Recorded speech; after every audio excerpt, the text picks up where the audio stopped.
Welcome to another episode of Home Visit with Tyler Siskey and the Associates, joined as always by my man, the myth, the legend, D.J.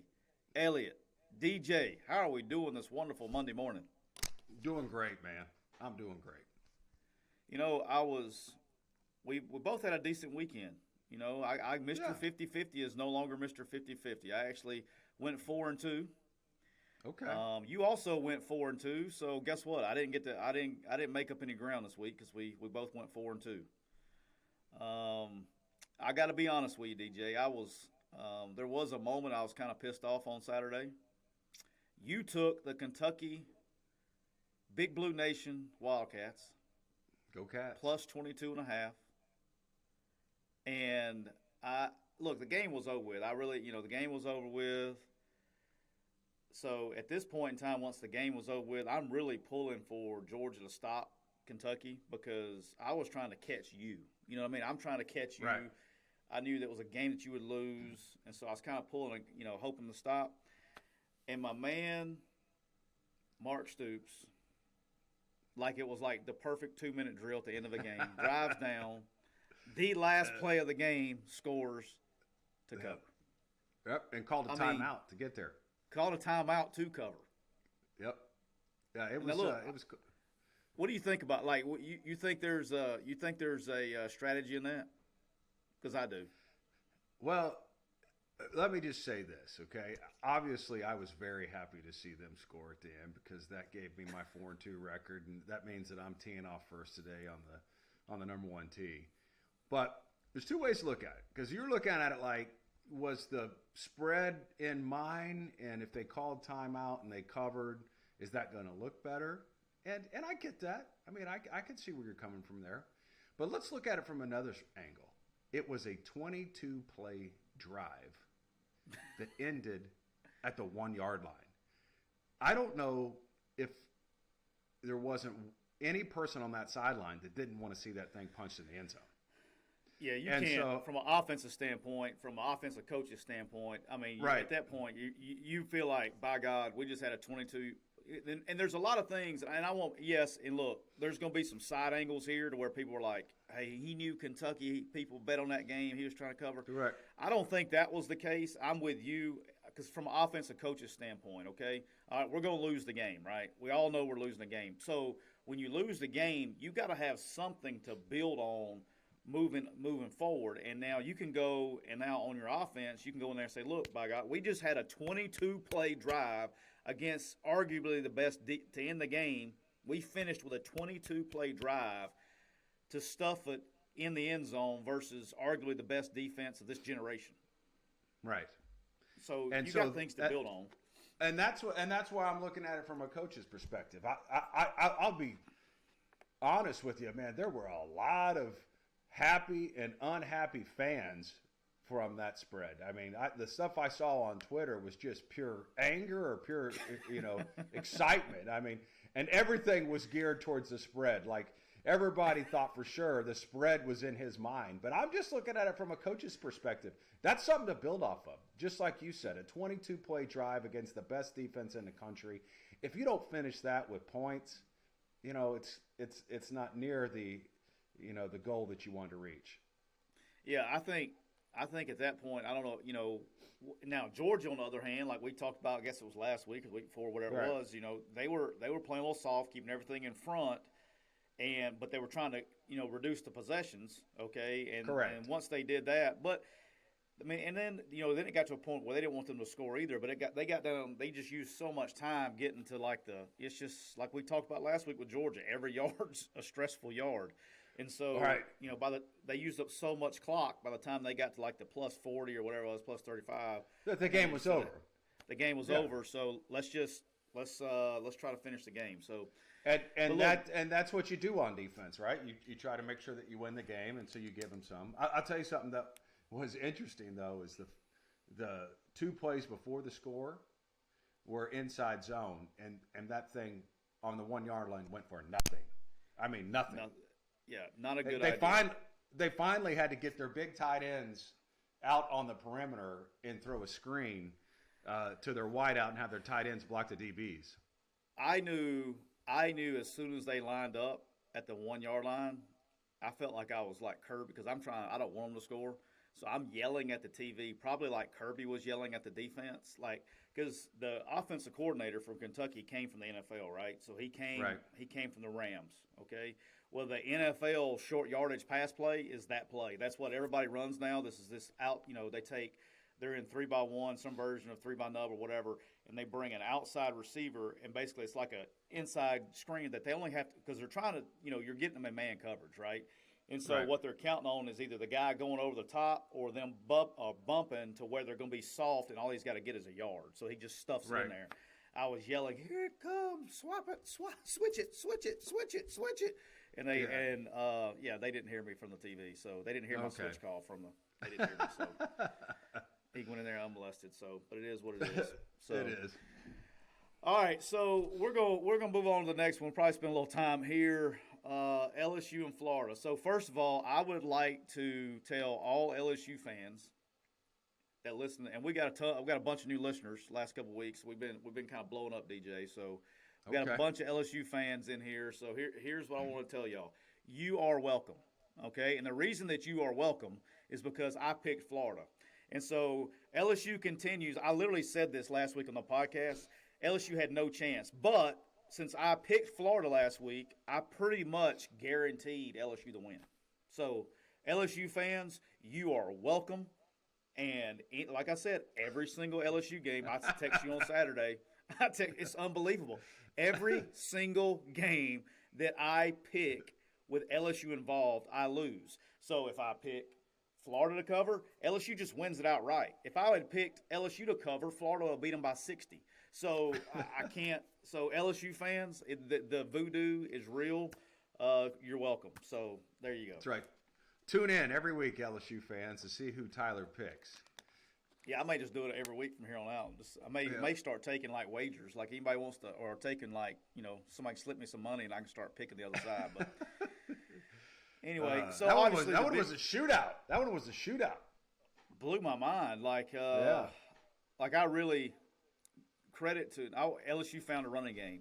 I don't know where it came from. And not only did they find a running game, Homie breaks the all-time single-game rushing record held by Leonard Fournette. I don't even know the guy's name. Like, he just came out of nowhere. Smith, I don't even know his name. We'll call him Smith. Scott Smith, something like that. But anyway, the guy runs for like almost three bills against Florida. How about that? And they dominate. I mean, they really dominated the game. And then got sought like the Hail Mary before half. It was just a weird. Everything surrounding this game was weird, right? Mm-hmm. The Hail Mary before half? I saw that. Five guys were like watching the guy fair catch it. I don't know. I mean, he didn't even have to jump. I mean, the guy could have fair caught. I mean, it was a weird deal. It was strange. Then obviously, here's what we got to talk about: the firing. I guess you call it a firing, but Ed O getting let go at LSU, and just how surprised were you after a win that happened? I was very surprised because I would have thought that after a win like that there would be some momentum. There's a chance he may win some more games, and like I've always said, I mean, judge the coach at the end of the season. It's a long season, and every game is important, but they're all just one game. So you have to judge the coach based on the entire season. And after a win like that, I was just shocked. Yeah, I got all kind. I mean, my mind's blown a little bit. One, the timing of it, like why now? Like I'm curious. They said they reached a deal before or whatever, but why announce it? Like you're almost telling, like you just made. If he's going to coach the rest of the year, okay. And look, I'm going to give credit to what credit's due, okay? I don't know Ed Orgeron. We've talked on the phone one time, okay? We talked on the phone one time. That's the only conversation I've ever had. I take that back. When I was a high school coach, he came and recruited one day. He came in the spring to see our kids. So I've had two conversations with a guy in my entire life. All right, now I know a bunch of people obviously that know him, work with him, all that stuff, but not me personally. So, you hear all, I mean, and trust me, I've heard plenty of stories. Okay, the guys, in the coaching world, the stories are of legend, right? So that we will not discuss on here. But why now? Like, if the agreement was already that he was going to coach the rest of the year, and you've agreed to do whatever, like, I don't understand. You just basically shot yourself in the foot. Like, I don't understand why you would tell the whole world that you're done. You're going to coach the rest of the season, but you're done at the end of the year, halfway through the season. That's just dumb. Like, now, I mean, we've already talked about it. I'm not going to go into all the transfer portal stuff and all that stuff, but now you've just basically opened the door for kids to opt out, okay, and kids not to play hard. It's going to be hard for him to keep, because he coaches hard now, okay? The one thing about Ed is he coaches hard, and I know that for a fact. Well, when he starts coaching a kid hard in 2 weeks or this week and whatever, what's to keep the kid from just telling the coach to kiss his ass and not do it because you're not going to be here to disciplinary? I mean, there's no accountability because you're going to be gone at the end of the year. Right. Like, I don't know. I'm not a fan of it.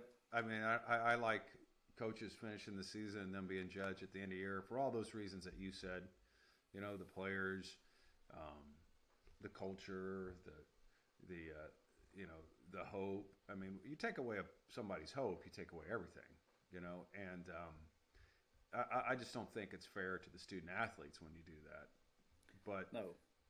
Especially, you got seniors here. This is their last year. This is the year they've been looking for, and then that's just going to create, some issues within the program and prevent them from having the kind of year that they want to have. I'm just, as a coach, I just think you should evaluate coaches at the end of the year and make the decision. I think that's best for the student athletes and for the coaches.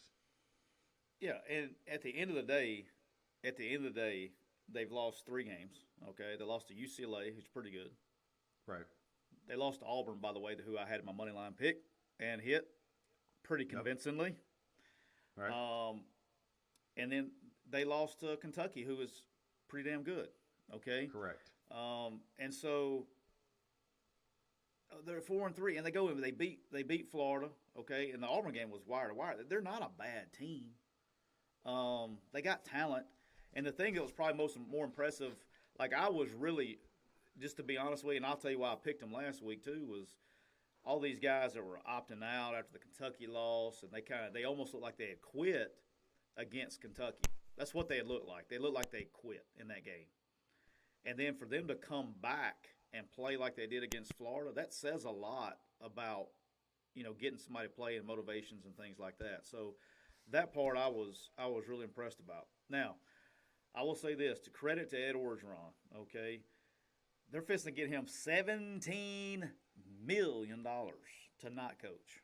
Okay, 17 plus $17 plus million to not coach. So he's not worried about anything, but to his credit, and you know this, how many people in our industry would have taken their check and ran?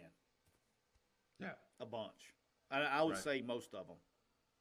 But for him to be, of all the things, you can say as bad as stuff as you want to say about Ed Orgeron, and we're going to talk about that too, but you can say all the stuff you want to say about him. But you can't say he's a quitter, okay, because he's never quit. And the thing I probably like about him the most is during all this time, after a loss, and the media goes right after him, he answers every question. And he will get up to that mic, and he'll look you eye to eye, and he's going to answer every question. He's not going to shy away from nothing. He's not going to cancel media. Hey, I'm canceling a press conference today. No, sir. He's going to go up there, and he's going to address everything. And as a man, I respect that. I do. I respect him doing that. Well, he's very popular with the LSU fans. I mean, he's one of their own. Here's a guy from Louisiana, okay, a guy that is energy. He's known for his recruiting prowess. He's a guy that, he won a national championship there. I mean, it's not like he's unpopular. 2 years ago. Yeah, 2 years ago. It's not like he's unpopular with the LSU fans. I mean, he's very popular with them. And I think the fact that he's willing to coach the season, give it everything he's got, even though he doesn't have to, knowing that he's not going to be there next year, shows that he's not a quitter. I agree. But also I think that shows how much he loves LSU and loves Louisiana and wants to finish on a high note and wants to possibly, be around in the future. I mean, if you want to be around in the future, you got to end the right way. You got to leave the right way, and I think that's on Ed Orgeron's mind. Yeah, and the last thing I want to talk about with this LSU deal before we move on is I was really pissed off yesterday, man. I got to be honest with you. I got really pissed off yesterday. So I'm coaching in a baseball tournament yesterday, and, Sunday, not expecting a whole lot of college news, and I really had no clue that he was going to get fired yesterday. A lot of people didn't think it was going to occur yesterday. Well, he gets fired, and then throughout the day, after he gets fired, you got ESPN, you got The Athletic writing these trash pieces going after Ed O. He's already been fired. Like, what the hell do you want? He's already been fired. They're writing, he's fired. Oh, this is the real life of what really occurs down in Baton Rouge, or this is how he really is, or this is this. Like, that's chicken shit. Why don't you write that 3 weeks ago? Write that 4 weeks ago. And to wait, and then the guy's already fired. He's already beat down. The deed is done. Let it. Like, I don't understand once somebody's fired, it's over. Okay, you got what you wanted. He's out of there. Stop writing the trash pieces on the guy. There's no reason for that, and that pisses me off. It really does. It legitly pisses me off when people write shit that has no effect on the outcome. It's already over. He's fired. Okay, he's gone. He's quit. Whatever it is. But to go and then try to just slander the guy. I felt like I was in the grocery store line, and I'm looking at a National Enquirer deal. I'm talking about slander, okay? And, whether it's true or it's not, I don't judge the guy, okay? Because that's not my job. I try not to judge people, okay? Because they're going to have to pay for, when you do stuff, you're going to have to pay for it one way or the other, okay? That's not my job to judge people.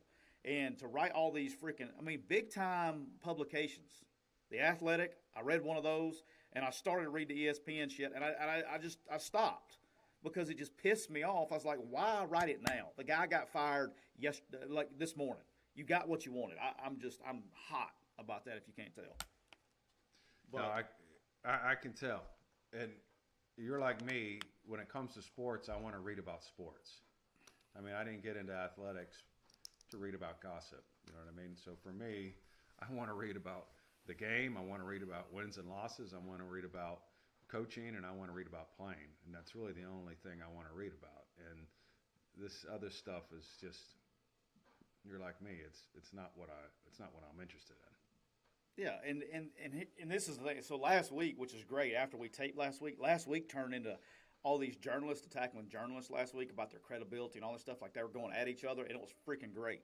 Because this is what really pisses me off about the whole deal, is it's guys like this that write this shit, okay? It's these guys that when they got attacked last week, because they've made their whole living, okay? Their whole namesake, the reason people know who they are is because they attack the character of a coach, a player, they criticize calls and all this stuff. That's how they're critical people. That's how they get their name known. The first time that anyone in their own industry with any credibility attacked them about their journalistic abilities, they folded. They are the softest people. They couldn't take it. They couldn't take the criticism. They folded and got so defensive. It was unbelievable. It was greatest. It was single-handedly for me. I loved that because it was a great week last week watching them all fold like little kids. So anyway, all right, I'm gonna move on. I'm hot. That gets me hot, DJ. This is gonna be full tilt today if you can't already tell.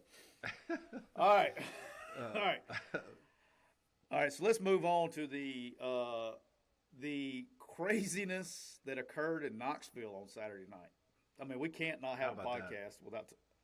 My gosh! Right, how about that? I don't even know where to start. I mean, there's so many things. It was insane. So here's where we're going to start. All right, I'm going to start with the flops. Okay, I couldn't tell. Okay. This game went on. It started at 6:30. It got over.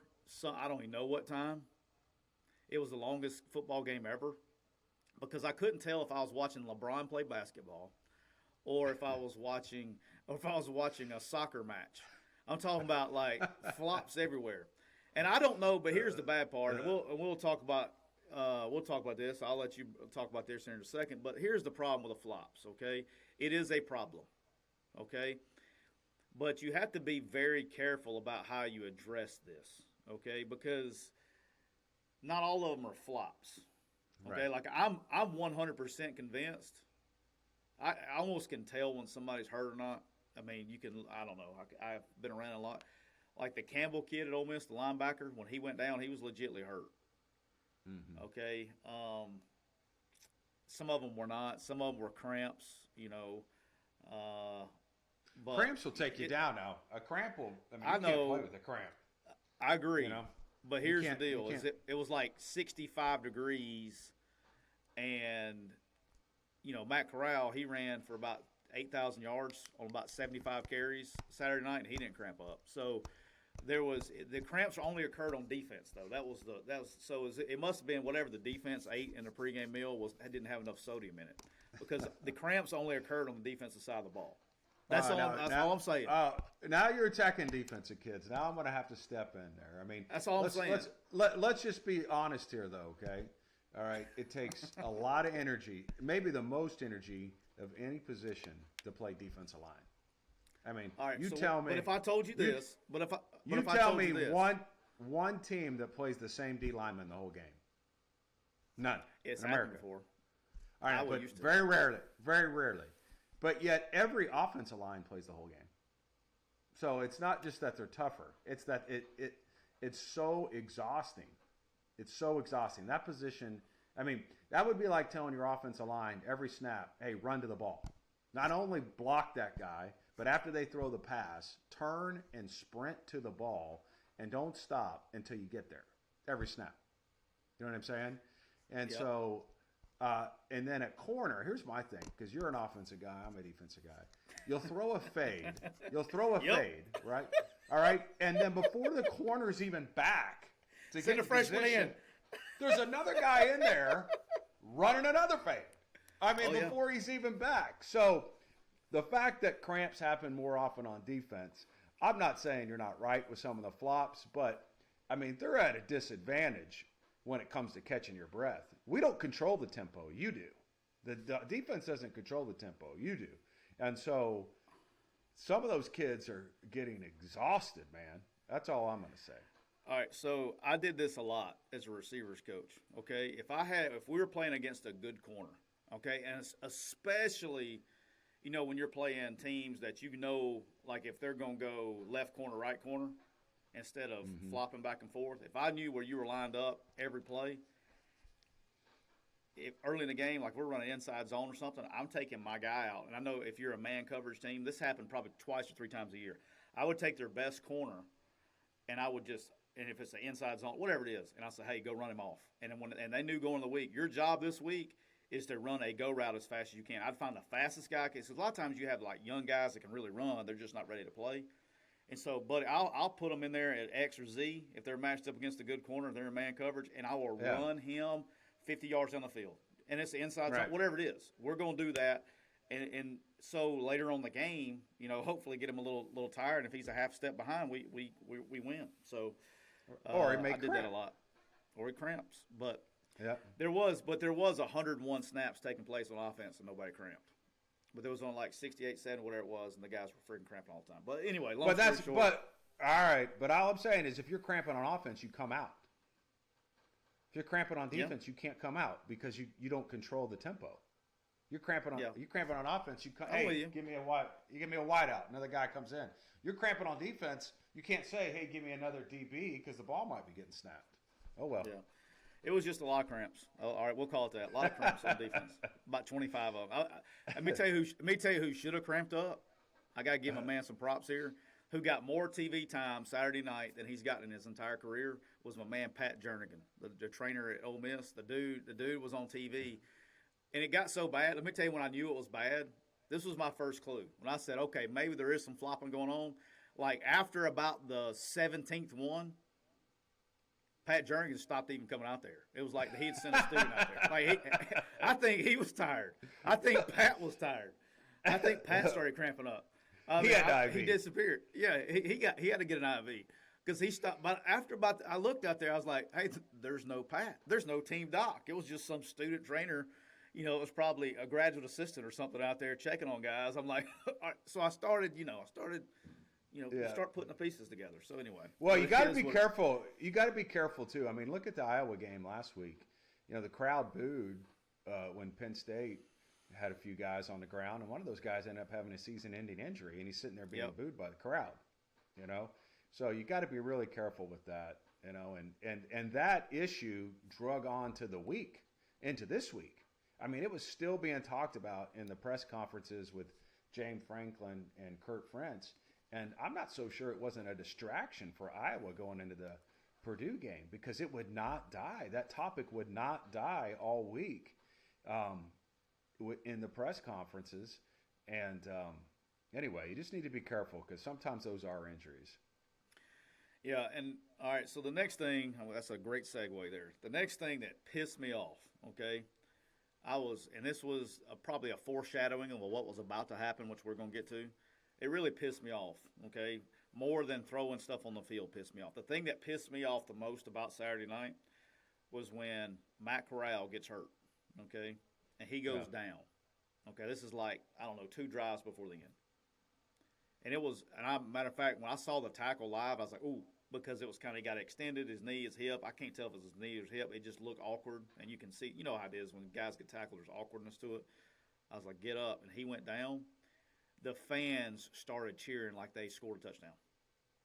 That's classless. Right. That pissed. I don't care if you're an Ole Miss fan. I don't care if you're a Tennessee fan, Alabama fan, Auburn fan. It doesn't matter who you're a fan of.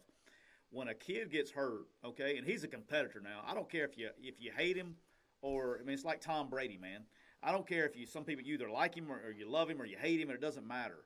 When somebody like that gives their guts to the game, and he was playing with nothing but guts, okay? And we'll talk about the game in a second, okay? But nothing but guts. And when you go down and the other team's cheering like it's a touchdown, that's bullshit, man. That's classless, okay? And that's not even classless. That's bad human. I mean, that's what I'm calling that. It's bad human. I mean, that's awful. The crazy thing to me is for some reason, completely civilized people, when it comes to sports, and especially college football, think that it's a license to be uncivilized.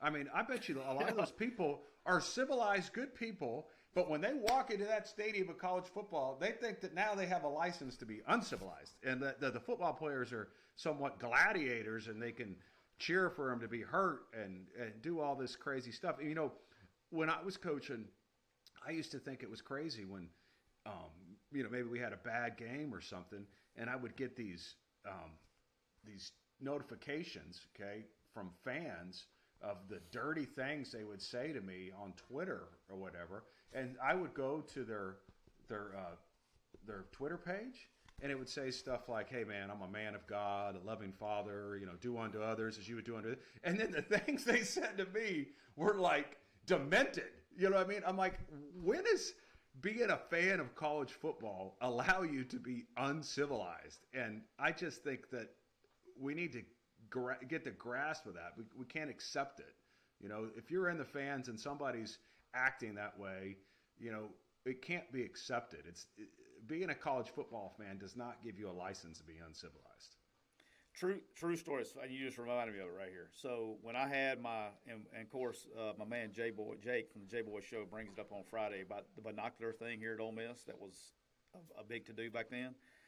So I get, all these messages and all this stuff. So I get one that says, "I hope you die a slow and painful death from anal cancer."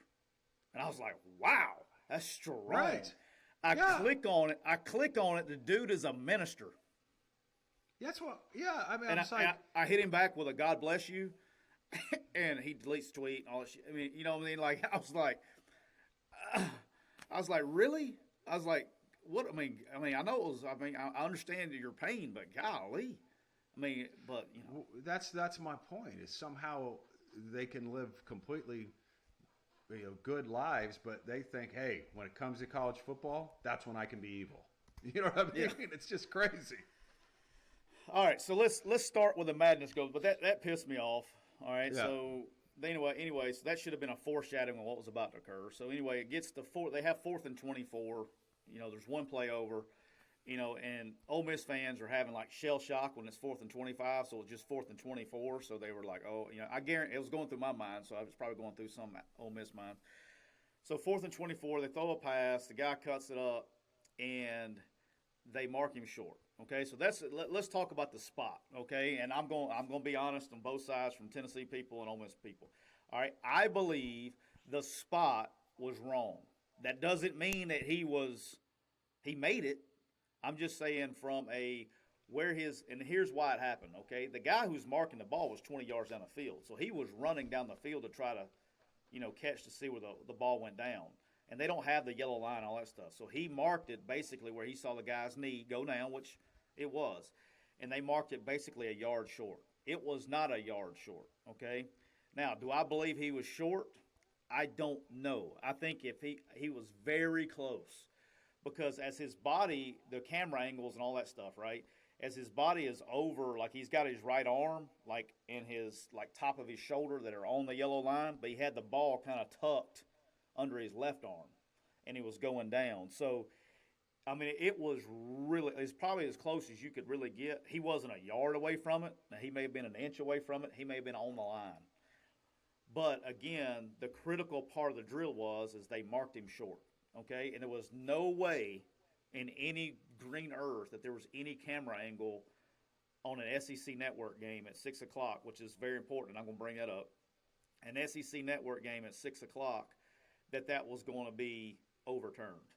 Okay, because what people got to understand is if you're an NFL game, that's why the NFL replay is so good, because they have 10,000 camera angles from 10,000 cameras. If you're not on primetime ESPN or CBS or anything like that, you have fewer cameras. And I think we talked about this 100 years ago with Sunbelt games. You're never getting if you're in a Sunbelt game unless you're on ESPN.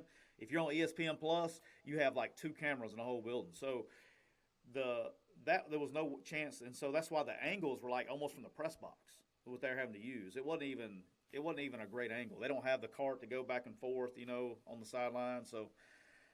There was no chance. So that pissed everybody off, and then the madness ensued. We had golf balls being thrown, water bottles. We had my favorite was the mustard bottle. So somebody, again, a license, things started getting thrown, and some guy said, you know what I'm going to do? I'm probably going to go to the concession stand and grab whatever I can find. And they probably looked like they found a mustard bottle, and they started humming a mustard bottle from the deal. Okay, that's what I'm talking about. It's crazy, man. It's insane. It's like The Purge. You ever seen that movie, The Purge? I mean, that's what it was like. It's like The Purge. I mean, stuff started coming, and then so the Tennessee administrator actually came over and moved the Ole Miss players onto the field. Okay, so they're on the field, all right, and then somebody threw a golf ball, and I don't know if it hit. I'm sure he'll answer in a press conference today or tomorrow whenever he does his press conference. I don't know if it hit him or not, but it came really close. I mean, you saw it in the screen. It lucky either hit his leg or elbow, somewhere like that. But throw a golf ball. Why do you bring a golf ball to the game? Who brings a golf ball to a football game? You know what I mean? It's what are we doing? It's crazy. And so all that happened. And then the craziest part is the game's not over, okay? And so another thing that ticks me off is this was a real good football game to watch as a fan, okay? I mean, Matt Corral's gutting it out, okay, which we'll talk about in a second. Matt Corral's playing his ass off. Tennessee is battling. I mean, kids are fighting, competing, and the story has nothing to do with the game. It's about people throwing stuff on the field, okay, right. And the way the fans acted. Has nothing to do with the game. And I saw something I have never seen in a college football game, and if you have, correct me, but I haven't. So for the rest of the game, Lane is actually standing on the field. It's almost like practice. He's out by the bottom of the numbers with cops and stuff around him behind the play because people were, hoping he couldn't reach him with the stuff from the stands as they finished the game.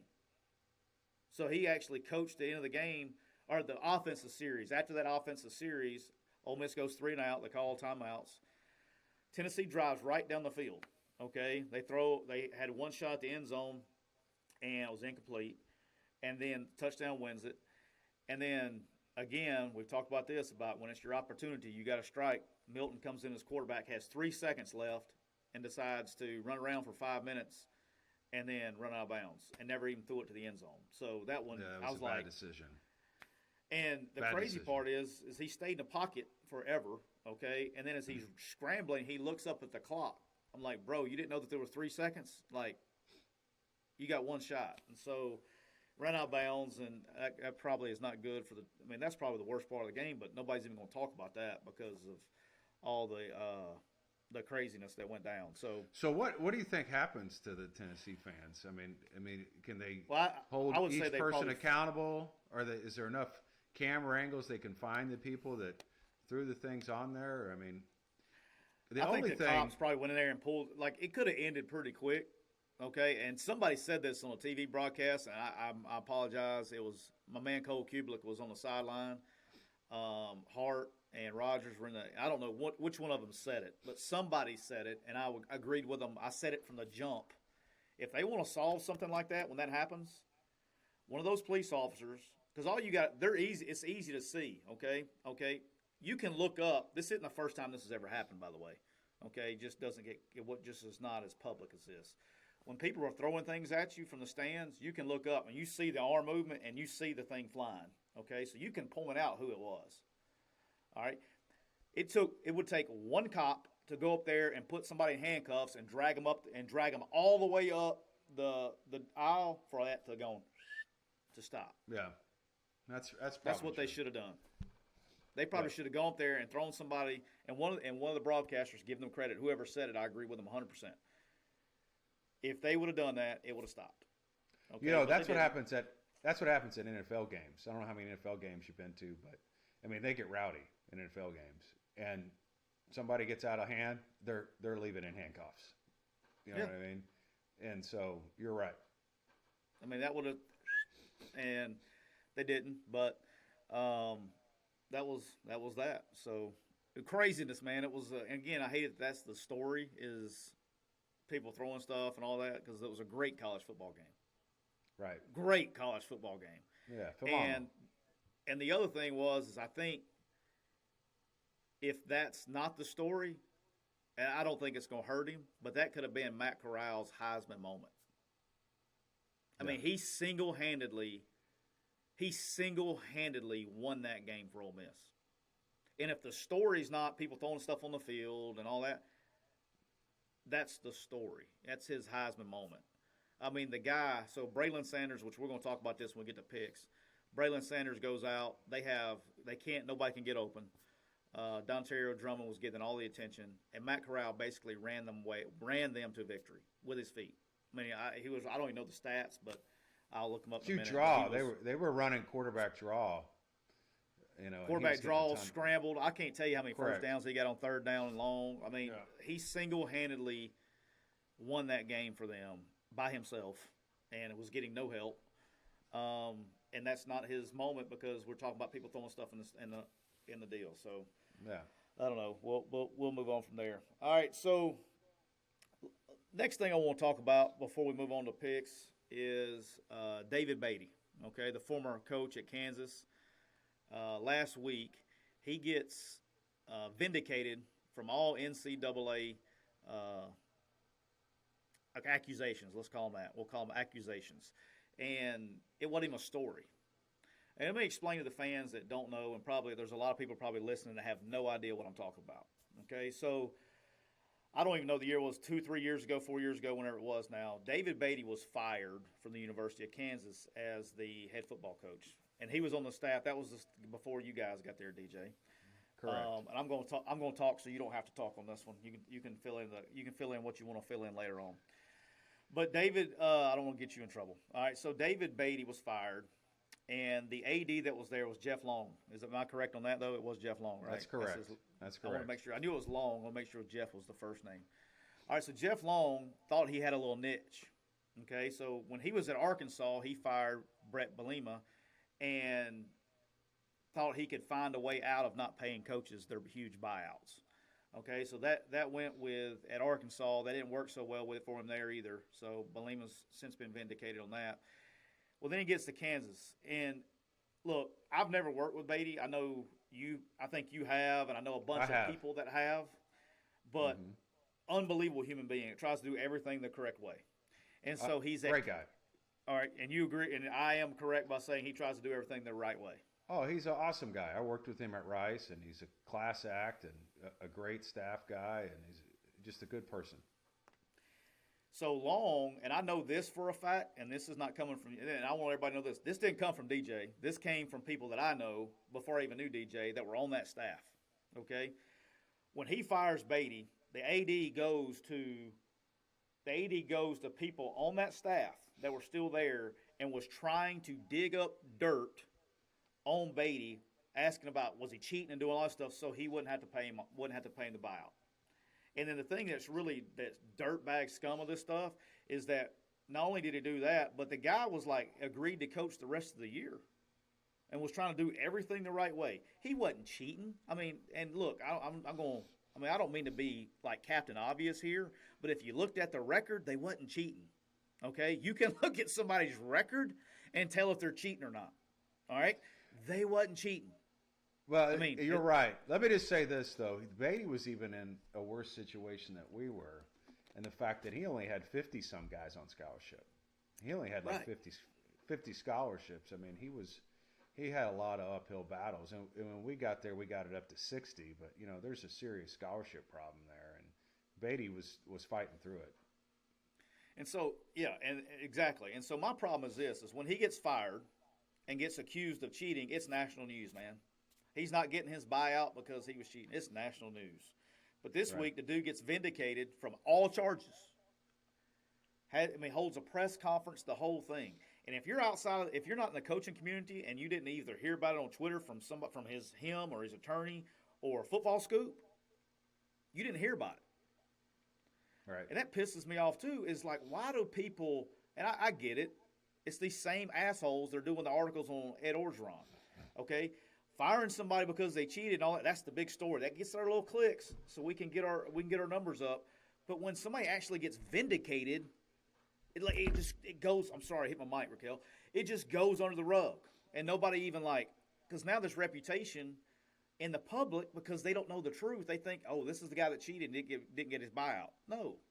And then the other thing is, so he gets his buyout, okay. But then the other thing that really sucks is he gets the money that he owes him, but he's got to pay legal fees and everything else. I hope to God that he gets Kansas has to pay his legal fees, and it's not even really Kansas's fault. It's the guy that they should make the AD who made the decision. They should make him pay.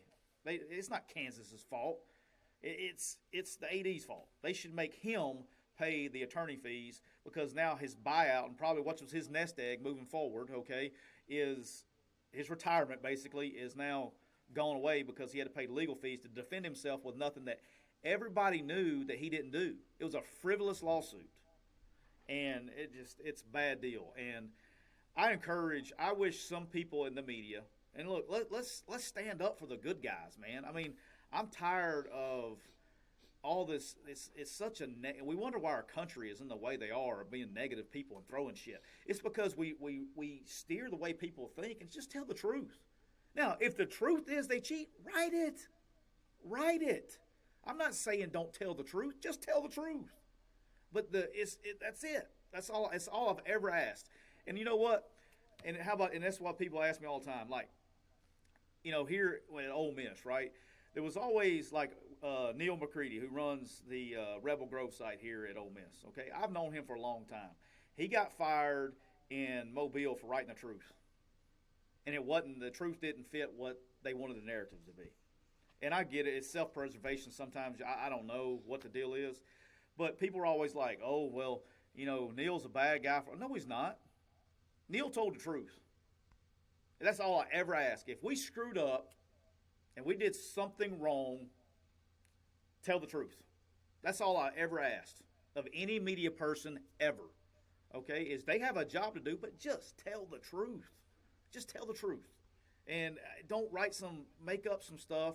And then when the truth, if it's okay writing that the guy got fired for allegations and all that stuff, it's okay.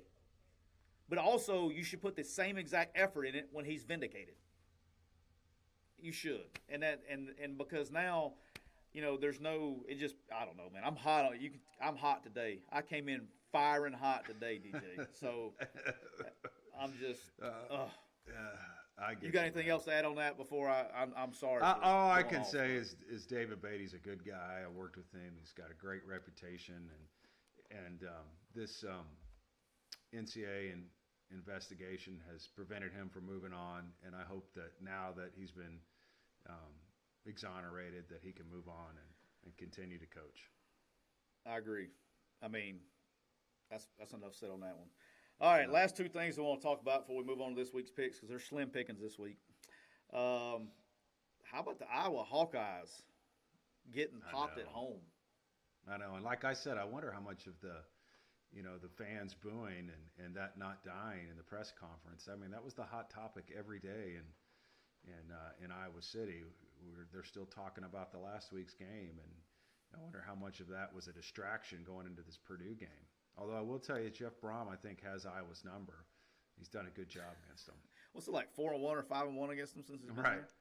Right. I mean, he's got to figure it out. But well, the funny thing is there was so much conversation about they don't deserve to be number 2. They don't deserve number 2. Well, now they're not number 2, so we don't have to talk about that anymore. So, how about the best savage troll of the weekend was Purdue's football tweet said, "We just beat the number 2 out of you." That's pretty good. That's pretty good. That was pretty savage. We just beat the number 2 out of you. I mean, whoever came up with that, I mean, like, I'm kind of impressed with their creativity. That whoever you are, you're never going to get credit because it's probably an intern somewhere. They're never going to get any credit for it. But hey, I noticed it. I don't know who you are, but hey, kudos to you. That was pretty good. That was a good one. Funny. That's right up my humor alley right there. All right, and then before we get to the picks, I cannot move on from what happened in the great week of college football without talking about what occurred in Monroe, Louisiana on Saturday night. Oh my gosh, they got some excitement going there, man. They're finding a way to win. The UL Funroe Warhawks were 30-and-something point dogs, and they outright win against Liberty. How about that, man? That's crazy. And Liberty's a good team, man. Liberty's good. They are a good team. I mean, that's crazy. Congratulations. And you know what is I bet, because I know Hugh remembers where Arkansas State we had to go down. We've had to go down there. How hard it is going down there and play. He probably tried to tell his guys all week.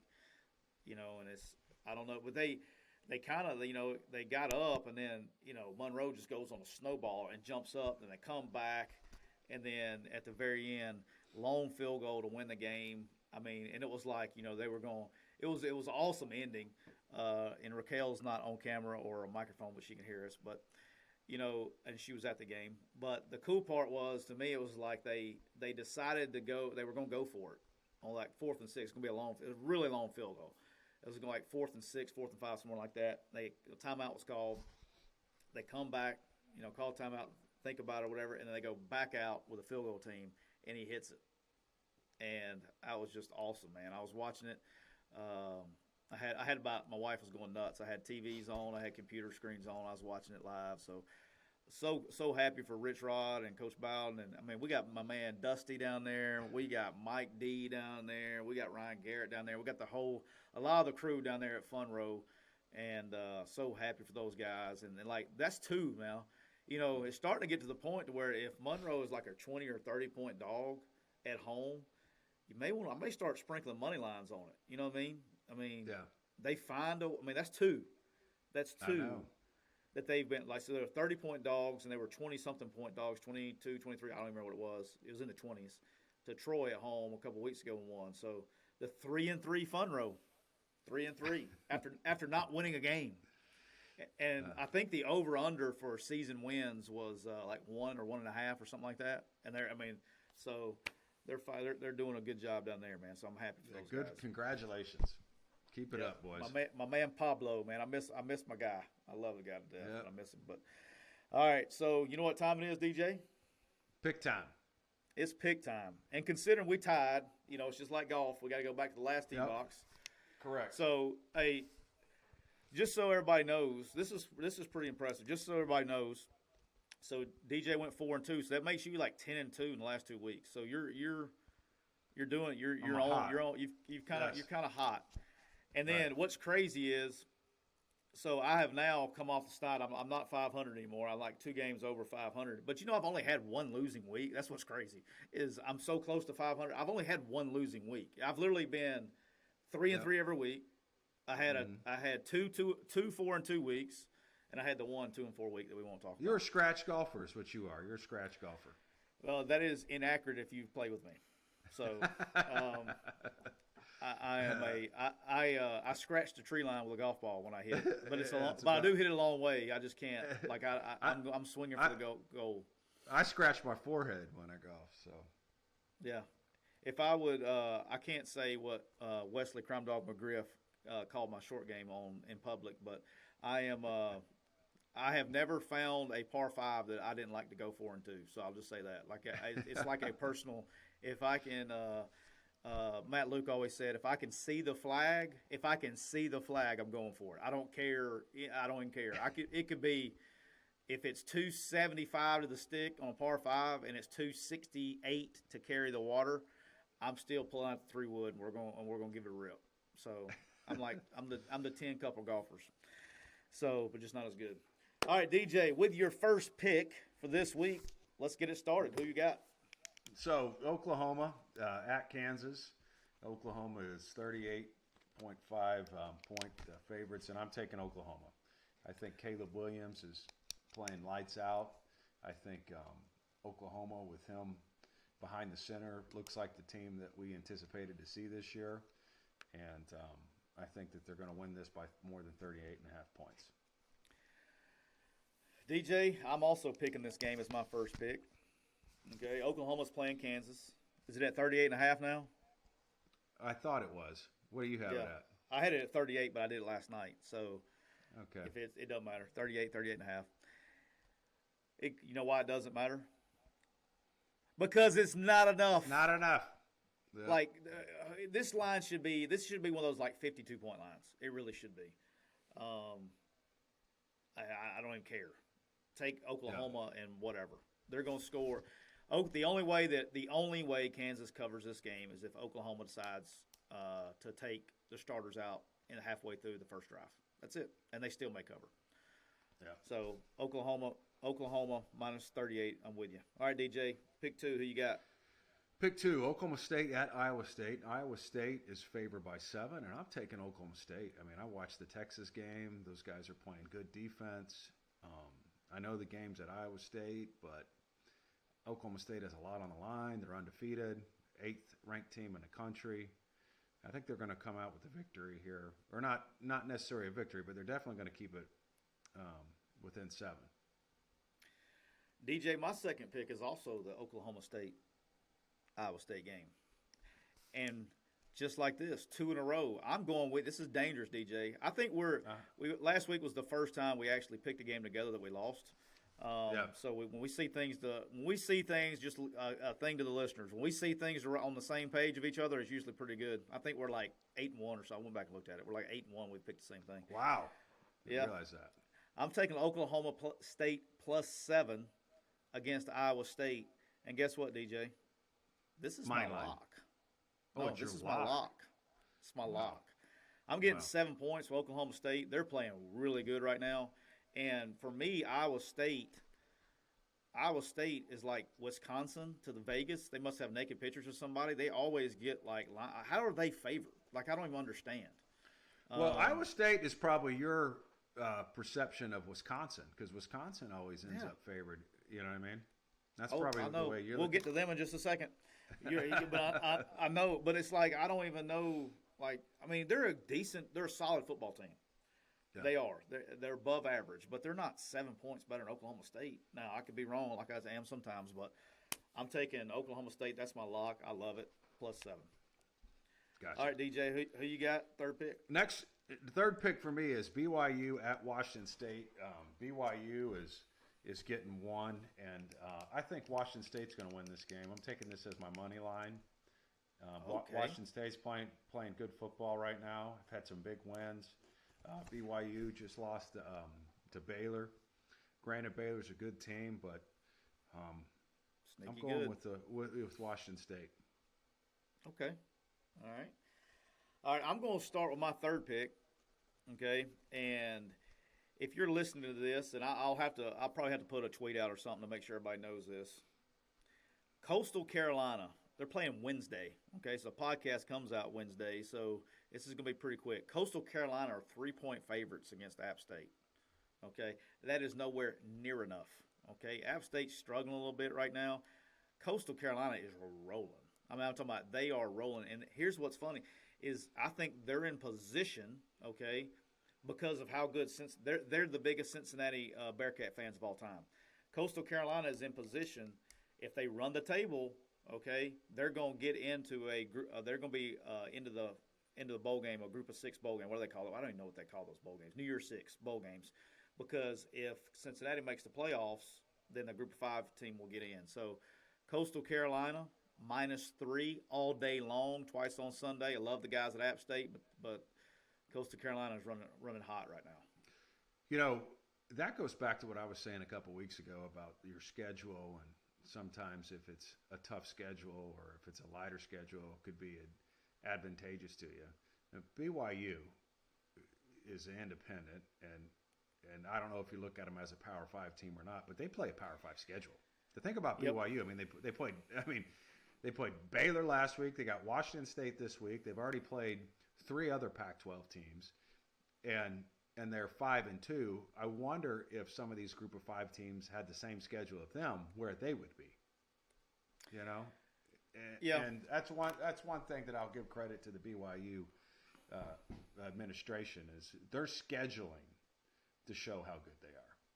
For sure. The hard part when you're like a Coastal Carolina, like when you're independent, you can go out and schedule who you want to schedule. Like Liberty can go out and schedule who they want to schedule. Notre Dame can, BYU can, all that, right? When you are a let's talk about like Coastal Carolina, you're a Sunbelt school, okay? When you can go in and schedule this power schedule, but by the time that schedule rolls around, you may not be very good, okay? Because the Sunbelt's like this, okay? Right. And you may not want to play those games. You may want to play the lighter games, and because you may not be very good. And you know that's the problem because the Sunbelt, the league schedule is what it is. And the Sunbelt's getting better, but the crazy thing about the Sunbelt, I always call it the SEC of the Group of 5 because every year you could be the worst team the year before, and you go to being one of the better teams. And then that's just how it goes, and that because you're really one player away from because there's so much equity, I said equity, so much parity amongst the rosters. So, all right, DJ, who you got? Pick 4.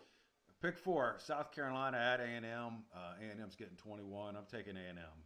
Okay, I think A&M's, and this is my lock too. I think A&M's going to win this game by more than 21 points. Yep, that was a very interesting one. I screwed up. That's another thing I did. I meant to tell the fans. I completely and utterly screwed up. For some reason or another, it didn't even click in my head. I must have been tired or something last Sunday when I was going over all these deals. If I had known what the Texas A&M Missouri line was in my head and it clicked, I would have not bet on Nebraska, and I would have taken that line all day long. And I can't believe I missed that. I learned it as the week going on. I may or may not have taken it on Saturday and done very well with it. But, yeah, A&M, here's what's scary is they're starting to score. Starting to score. And when A&M can score, things are starting to get like they're a different team. Yeah. Before I jumped completely, I didn't have any problem with betting them against Missouri. None. And I'm probably not going. I don't like 21 points. I don't know something. I hate the 21-point deal. Now I don't mind. I probably buy a hook and play it at 20.5 if it gets down. I just hate for whatever reason that 21. Those big line numbers scare me. But yeah, I wouldn't. I do not disagree with that pick. I would probably pick that too. I had it down as one of my possibles, but I just didn't go with it. All right, my next pick, my pick 4, is. I'm going back to the Whale. It's been a couple of weeks because I didn't like the matchups. I love the matchup this week. Again, somebody in Madison, Wisconsin has sent text messages to the bookies in Vegas that set the lines of, remember, we have naked pictures of you, make us favorites. And so, again, they are favorites on the road at Purdue. They are 3-point favorites. This total in this game, I don't even know I bet the over, I haven't even looked at it. I guarantee you the over-under in this game is in the 30s. I don't even know, but I bet you it's in the 30s because Purdue's pretty good on defense now. They just held, Iowa to 7. I mean, they're good on defense. They're good on, but so is, and they can throw the ball a little bit. I think Purdue wins this outright. I'm taking Purdue money line against Wisconsin. Okay, I'm taking it. I actually had another game as my money line. I'm going to flip it around here. I'm taking the Purdue money line at home against Wisconsin because, again, somebody in Madison has naked pictures of some of the bookies in Vegas. They're wrong. They're wrong. Yep. Yeah, Purdue is playing good. I give you that. They are playing good defense, and Jeff Brom's always a good offensive coach, tough guy to defend too. So, all right, go ahead. All right. Who you got next? Next game for me is FAU at Charlotte, and FAU's favored by 5.5. I'm taking Charlotte. Charlotte's been good to me this year, and I think they have a good been team. good to you. Yep, Charlotte and UTEP, man, have made me some money, so I'm going with Charlotte. I knew as soon as I saw that you're riding them. You're starting to become a rider. I see you. Hey, how about UTEP, man? UTEP 6-1, man. UTEP is 6 and covering. UTSA. How about UTSA? Undefeated. I know. It's crazy. Those guys are doing great, man. I'm excited. I'm happy for guys when they have success like that. Mm-hmm. My next game. All right. I'm going to the well a little bit here too. I was just waiting on them to play again. Okay. You know who I'm starting to become a rider of? Like if they win this week, it's officially over. I'm a rider. The Houston Cougars. Oh yeah, I got you on them. But yes, the Houston. It was on you. You kind of got me on those guys. Yes. But here's what's the difference that people aren't realizing. You know what they're doing in Houston that hasn't been done? Like another thing that arguably, like Georgia's getting all the credit for defense. My man Doug Belt at Houston is killing it right now because they are playing defense with, on the other side, they're playing tempo.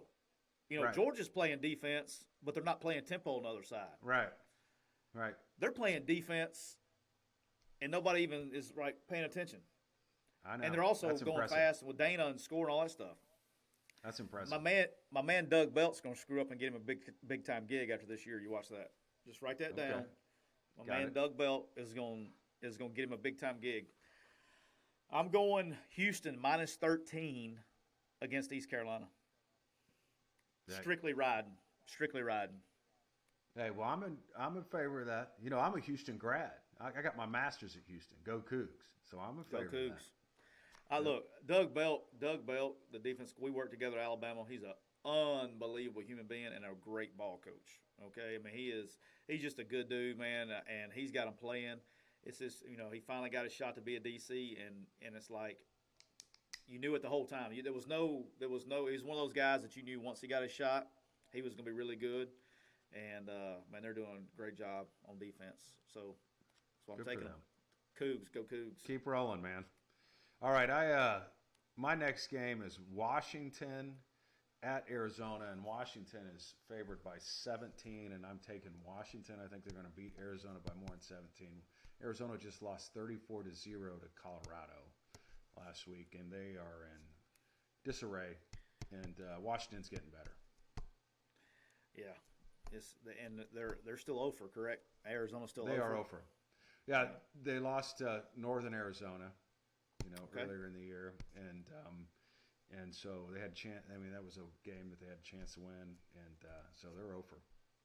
You know what I'm going to chalk that up to? Be careful what you wish for because you just may get it.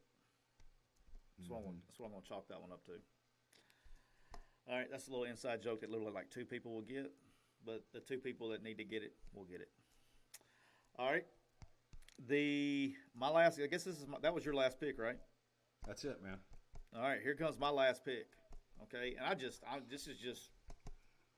think this is solid. I do, and I'll tell you why. I'm going Clemson is playing Pitt this weekend. Okay, Clemson. Mm-hmm.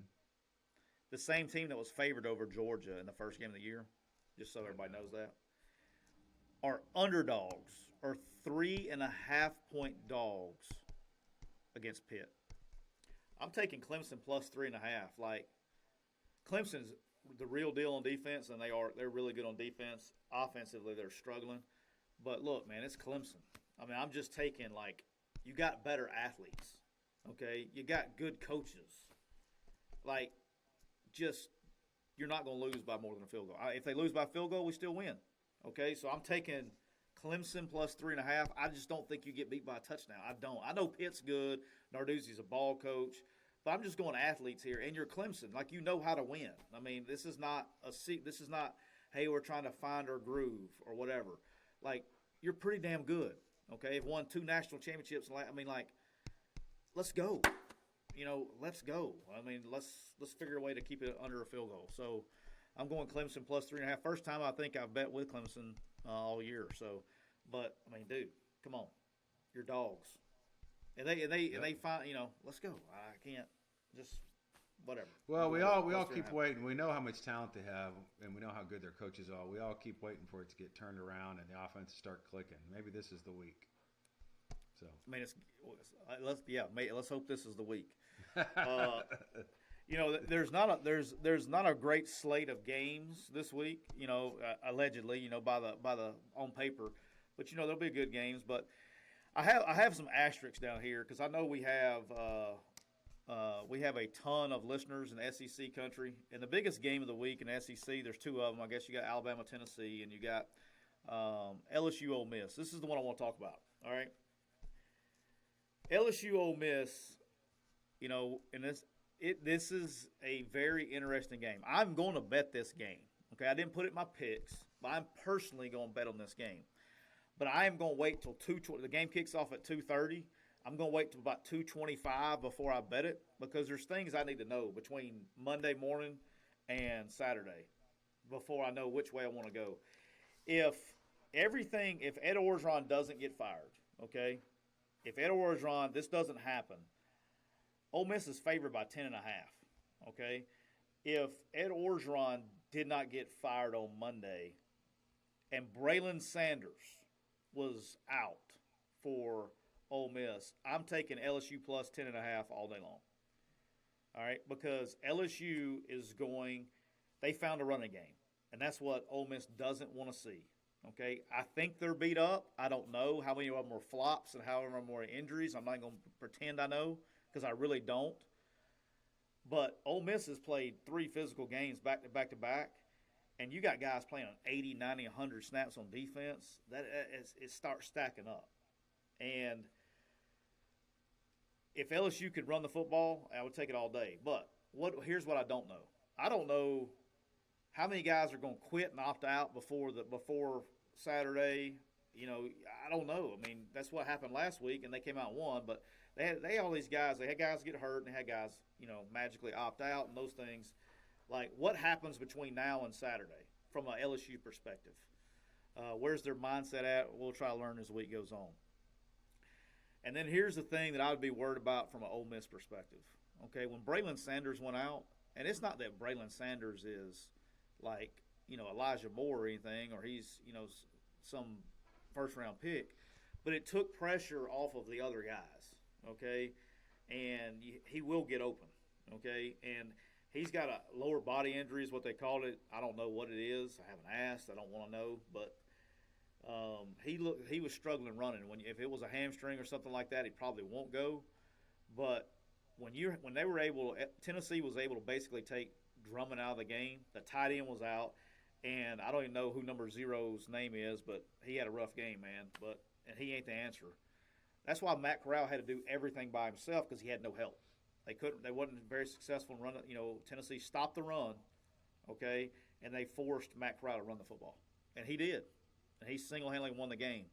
But what I'm saying is this: if Braylon Sanders can't go, that doesn't mean Ole Miss is not going to score. It just means they're not going to be scoring 50, all those 50-point games and all that stuff, and just going up down the field all day long. they need receivers to get, to play too high, to take the pressure off the run, all those things. And when you don't have that threat, I mean, it's tough. And look, Matt Corral is the Heisman Trophy winner. He's the best player in college football.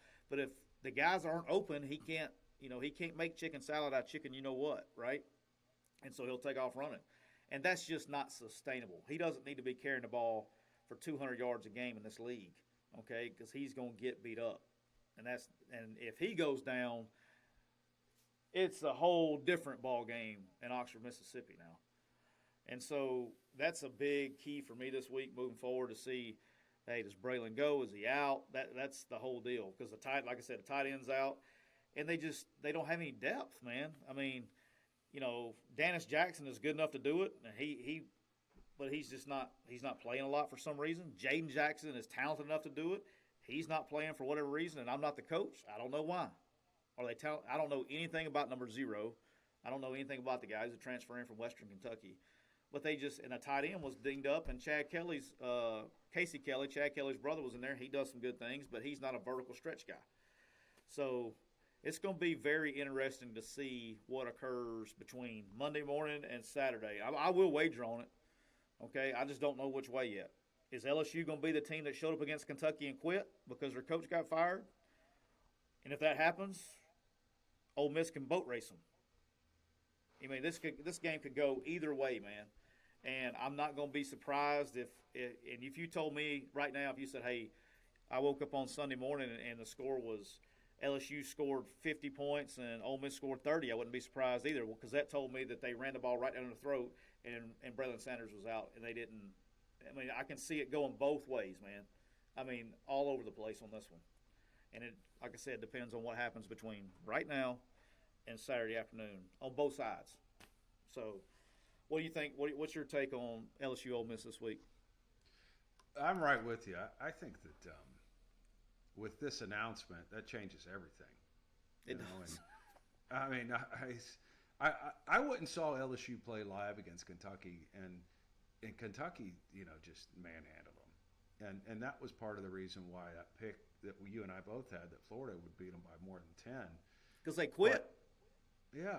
But let me tell you something. They showed up in that Florida game. And you're right. They had a running game. It was like they had a new life. And so I'm sitting here thinking, going into this week, this Ole Miss game is going to be more interesting than we anticipated it was going to be. Yeah, a lot more. Now you throw the wrench in there that Ed Orgeron's not going to be there. I mean, I don't know which direction this thing's going to go. One thing I will tell you, and you and I have always talked about this, okay, when it comes to upsets, is does the other team have talent? And if the other team has talent, then there's a real opportunity for an upset. I mean, you go into Alabama A&M, A&M has talent. Now, you talked about going into Mississippi State. That was a different animal for Alabama. A&M has talent. You know what I mean? And remember what the number 2 thing is: talent and controlling the line of scrimmage. Correct.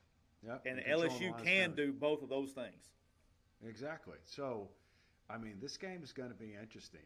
And let's be honest, LSU is probably one of the more talented teams in the country. So it's not like Ole Miss is going in here and they're playing somebody that they can just beat up on based on just showing up. You know what I mean? You don't know what LSU team you're going to see, and the potential that the LSU players have is through the roof. I mean, what if it goes the other way? Think about this. What if they're so motivated that they play for Coach O? Yeah, that's what I'm saying. You have, and he has that capability of doing that. I mean, because right. The players love him now.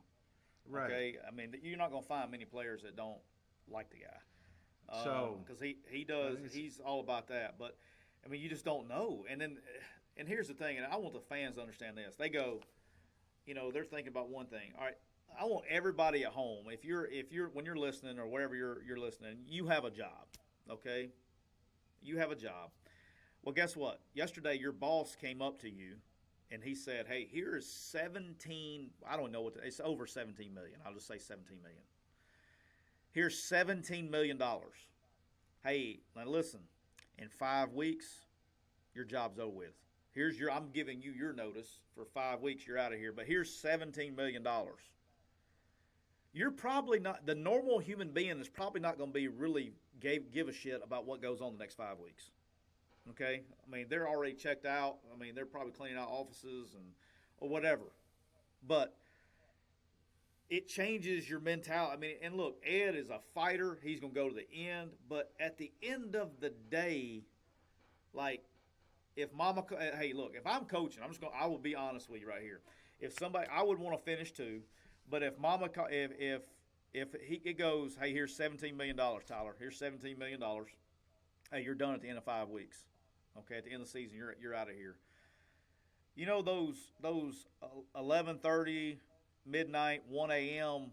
Monday nights and Tuesday nights. That ain't happening this week. I'm gonna go to about 7:38, and then I'm coming home. You know, I'm still gonna work, but I'm not gonna die. You know, how much does that really affect? Does that make sense? Like $17.5 million. I mean, I think it's a bigger effect on the assistant coaches.